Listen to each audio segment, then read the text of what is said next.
After a long national discussion on sending heavy weapons to Ukraine, German Defense Minister Christine Lambrecht announced that Germany would send 7 PZH-2000 howitzers to counter Russian troops.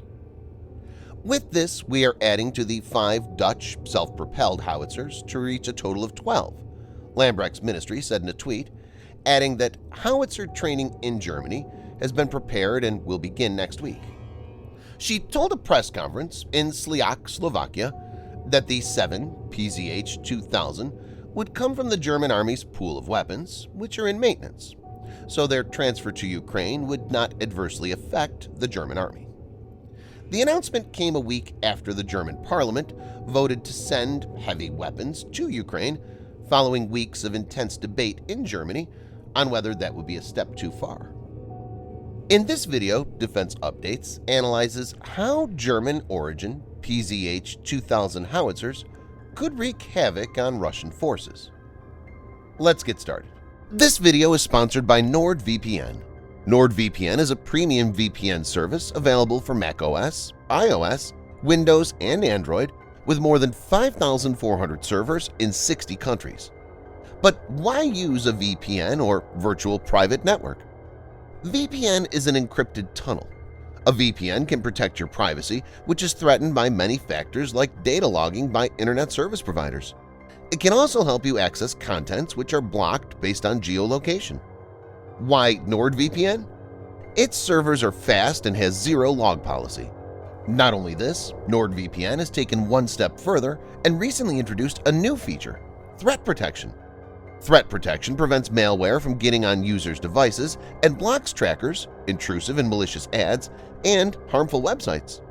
Use the link in the description to get up to 71% off the 2-year plan plus threat protection for no extra cost. At the checkout, use the code DEFENSE to get an extra month for free.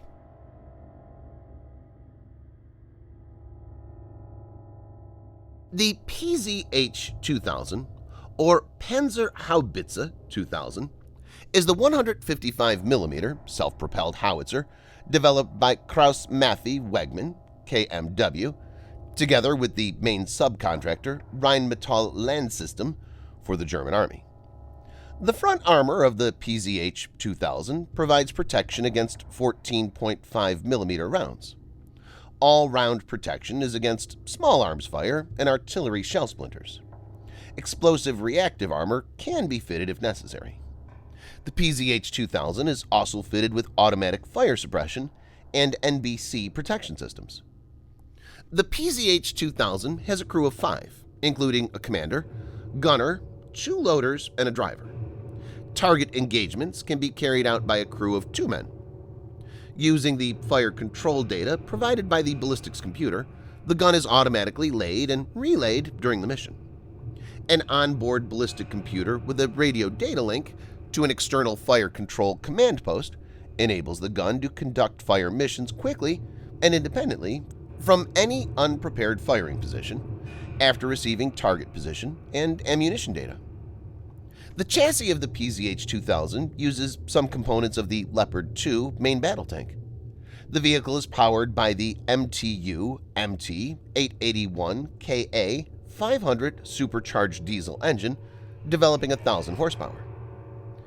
The engine is powerful enough to provide a speed of 41 miles per hour or 65 kilometers per hour. 3 fuel tanks provide a 260-mile or 420-kilometer cruise range.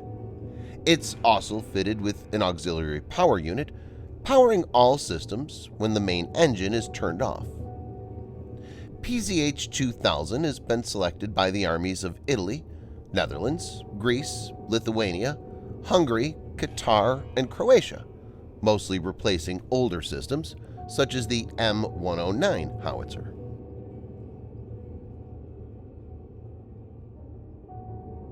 The PZH-2000 is one of the most powerful conventional artillery systems in the world.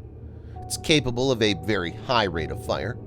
In burst mode, it can fire 3 rounds in 9 seconds, 10 rounds in 56 seconds, and can, depending on barrel heating, fire between 10 and 13 rounds per minute continuously. The PZH-2000 has automatic support for up to 5 rounds of multiple rounds simultaneous impact, or MRSI. The replenishment of shells is automated. 2 operators can load 60 shells and propelling charges in less than 12 minutes. The PZH-2000 is compatible with standard NATO 155mm ammunition.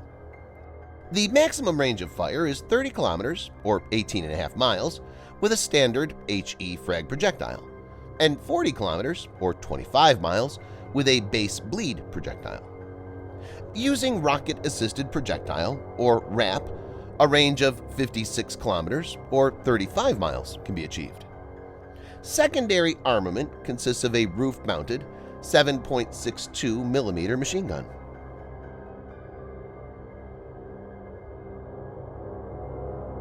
A few months back, the transfer of a hard-hitting system like PZH-2000 would have been seen as almost impossible.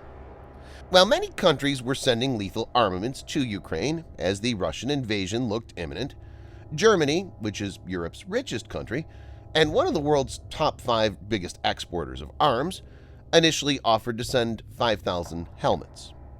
But the growing domestic and external pressure started showing effect. The German army said that initially 20 Ukrainian soldiers with self-propelled howitzers experience would be trained.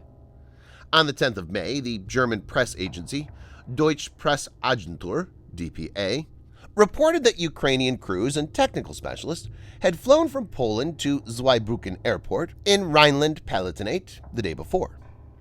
Training of more than 60 Ukrainian personnel, including specialists and translators, will take up to 40 days, depending on their experience, according to DPA.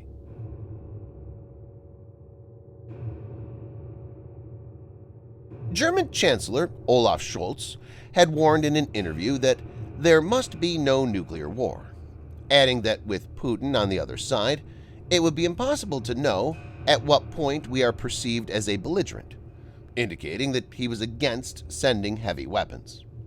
But Scholz has changed his stance since, even yelling at pacifists last week and calling them cynical for suggesting Ukrainians should fend off Russian attacks without arms. The die was cast, and Germany is now sending one of the most sophisticated howitzers to Ukraine, though in limited numbers. The fact is, even a small number of hard-hitting PH-2000 can have a significant impact on the battlefield, especially keeping in mind that Ukrainian forces seem to be good at using drones to find targets for artillery attacks. Thanks for watching. Subscribe for more videos like this. Hit the like button if you find the video interesting, and kindly provide your feedback in the comment section. This will help us improve.